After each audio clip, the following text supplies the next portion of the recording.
এই উদ্ভিদটিকে চিনেন? এর নাম হচ্ছে খ্যাত পাপড়া। একটা বিরুৎ জাতীয় উদ্ভিদ। বিরুৎ জাতীয় উদ্ভিদের একটা সুবিধা হচ্ছে তাকে মূল, কাণ্ড, পাতা, ফুল, ফল সব একসাথে নিয়ে আসা যায়। অর্থাৎ একে হারবেরিয়াম করলেও হারবেরিয়ামটা খুবই সুন্দর হয়, যেহেতু মূল, কাণ্ড, পাতা, ফুল, ফল সব নিয়ে আসা যায় এবং সব তথ্য পাওয়া যায়। তাকে ব্যাখ্যা করতেও সহজ হয়। এটা হচ্ছে আমার উঠোনে জন্মানো খ্যাত পাপড়া। এটা ফুল ফুটে গিয়েছে। কয়েকদিন আগে এর ভিডিও করেছিলাম, কিন্তু অনেক চেষ্টা করেও আমি এর ফুল এবং ফলের স্পষ্ট ছবি আনতে পারিনি। এত ক্ষুদ্র, আমার ক্যামেরা একে ফোকাস করতে পারে না। এই যে এখানে দেখা যাচ্ছে এর মূল হচ্ছে এরকম। এই খ্যাত পাপড়ার ইংরেজি নাম ডায়মন্ড ফ্লাওয়ার প্লান্ট। এর বৈজ্ঞানিক নাম ওল্ডেনল্যান্ডিয়া করিম্বোসা এবং এটি রুবিয়েসি ফ্যামিলির উদ্ভিদ। এই বিরুৎ জাতীয় উদ্ভিদ ঘরের আশেপাশে আগাছা হিসেবে জন্মে। এছাড়া জমির আলে, রাস্তার ধারে, পতিত জমিতে জন্মে থাকে। এর পাতাগুলো অনেকটাই সরু।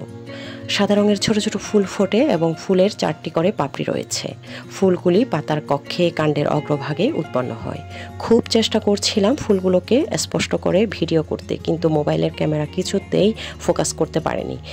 এই উদ্ভিদের বংশবিস্তার হয় বীজের মাধ্যমে। এটি শাক হিসেবে খাওয়া যায়, আর এই উদ্ভিদেরও রয়েছে নানা ভেষজ গুণ। এর রান্না করা তরকারি জ্বর সারাতে সাহায্য করে। রক্তদোষে, কফ বিকার দূর করতে এই শাকের সিদ্ধ নির্যাস উপকারী। পাতলা পায়খানায় এর সেদ্ধ জল পান করলে উপকার পাওয়া যায়। এর নির্যাস মধুর সাথে মিশিয়ে খেলে বমি বন্ধ হয়। পুরাতন আমাশয় রোগ সারাতে কার্যকরী ভূমিকা রাখে। এছাড়াও এর নির্যাস খোস পাঁচড়ায় ব্যবহার করলে উপকার পাওয়া যায়। খ্যাত পাপড়ায় ক্যালসিয়াম, পটাশিয়াম, সোডিয়াম ও পলিস্যাকারাইড আছে। ক্যালসিয়াম হাড় ও দাঁতকে মজবুত করে। পটাশিয়াম শরীরে পানির ভারসাম্য বজায় রাখে। সোডিয়াম শরীর থেকে বিষাক্ত পদার্থ বের করে দিতে সাহায্য করে। এটি শরীরে ভিটামিন শোষণেও সহায়তা করে। হাত পা এর জ্বালা পোড়ায় শুকনো খ্যাত পাপড়া অল্প জলে ভিজিয়ে রেখে থেতো করে সিদ্ধ পানিটা সকাল বিকাল খেলে এই জ্বালা পোড়া রোগ সেরে যায়।